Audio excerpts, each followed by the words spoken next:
Sveiki bičiuliai, žingsniuoju iš renginio iš Estijos ambasados Lietuvoje.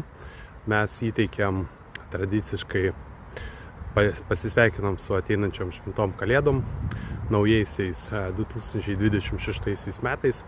Įteikėm prizus apdovanojimus Estijos verslui Lietuvoje. Ir turėjom labai įdomią diskusiją ir patirtis apie vizitinės korteles.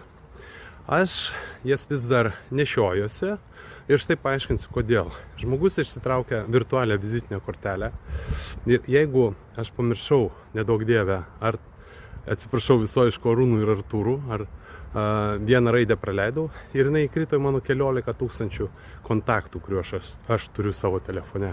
Ir viskas. Aš to žmogaus nei rasiu, nei atsiminsiu.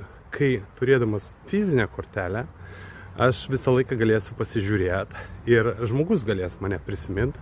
Ir net savo knygoje 500 dienų su Saudo Arabijos princu esu aprašęs, kad reikia pasidaryti kažkokią tai įdomesnę, išskirtinę, galbūt iškirptą kortelę. Ir networkinkit kaip pamišę, smalltalkinkit. Aš turiu pavyzdžių, kad tai iš tikrųjų teikia naudą, nes vieniem nefaina, kaip čia prašyti, kaip čia duoti savo kortelę. Jas reikia dalinti, aš jas dalinu. Žinau žmonės, kurie dalina ir turi labai daug naudos ir vertės iš to. Smalltalk ir networking. Kurk verslo pažintis, augink savo verslą ir pardavimus.